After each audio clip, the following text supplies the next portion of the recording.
Welcome to the Daily Article Podcast for Thursday, March the 28th, 2024. I'm Chris Elkins of the Denison Forum, narrating today's daily article written by Dr. Jim Denison. Ronna McDaniel was chairwoman of the Republican National Committee for 7 years until her resignation earlier this month. Last Friday, NBC News announced that they had hired her as a contributor, stating, "It couldn't be a more important moment to have a voice like Ronna's on our team," and adding that she will support our leading coverage by providing an insider's perspective on national politics and the future of the Republican Party. End quote. The move was immediately blasted by many of the network's commentators, Joe Scarborough and Chuck Todd among them. Rachel Maddow called the decision inexplicable and said, "I hope they will reverse their decision." 4 days later, the network cut ties with their new hire. According to Fox, the decision reinforces the network's status as an anti-Trump, pro-Biden network. By contrast, according to Maddow, McDaniel was about undermining elections and going after democracy. And so, in our philodoxical, meaning love of opinion, culture where all truth is subjective, what you believe before you read the news probably determines what you will think after you read it. Today in Holy Week illustrates the eternal significance of this fact. I have been privileged to lead more than 30 study tours to Israel over the years. Each time someone asks me a variation of the question, why did the Jews reject Jesus? To summarize the complex answer, there are two messianic themes in the Hebrew Bible, the suffering servant from Isaiah 53 and the conquering hero from Isaiah 9 verse 7.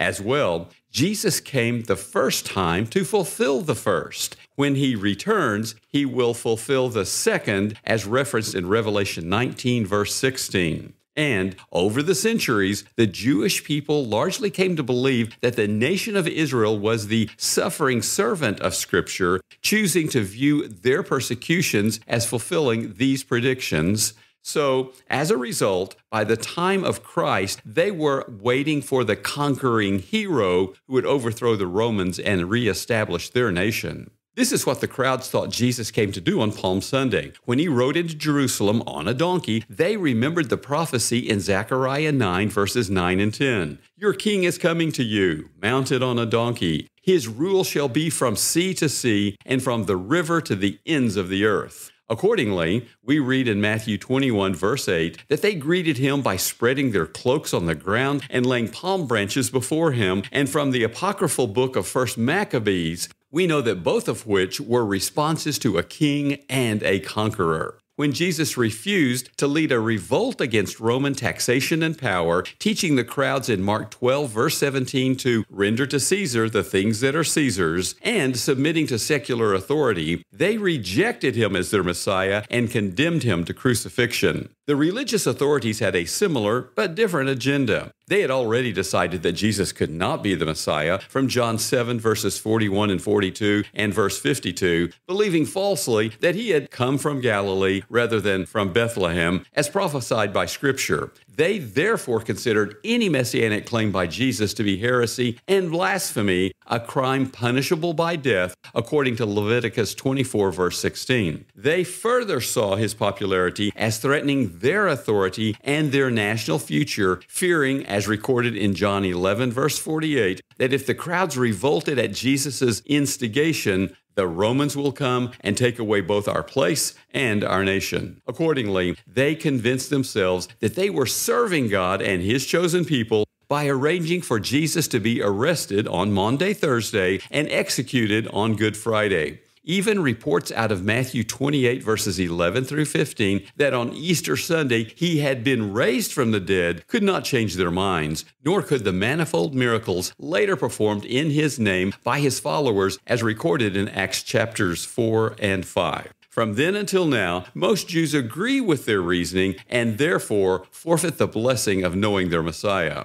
Maundy Thursday forces us to confront the same decision the Jewish people faced on this day so long ago. We can follow Jesus to the degree that our faith benefits us personally, or we can trust and serve him even and especially when we do not understand his ways and do not seem to profit personally from them. We can attend church this Easter Sunday to keep a religious tradition, be with family, and perhaps incur God's favor in response to our religiosity, but then sleep in the next week and the next. We can pray when we want something from God and choose to be religious to the degree that religiosity profits us. A wise mentor described the faith of many. We have all of Jesus we want, but not all of Jesus we need.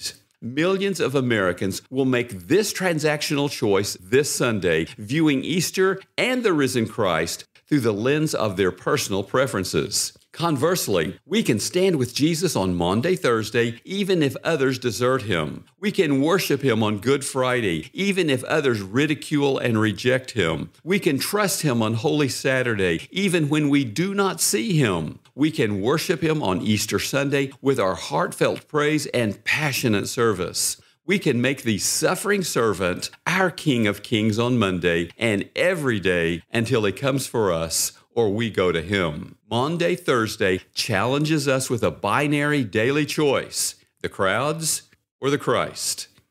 Your eternity will be shaped by your decision. Listeners like you support Denison Forum's mission to deliver news discerned differently. As a ministry nonprofit, we are fully donor supported. To partner with us, please donate today using the donate link in our show notes.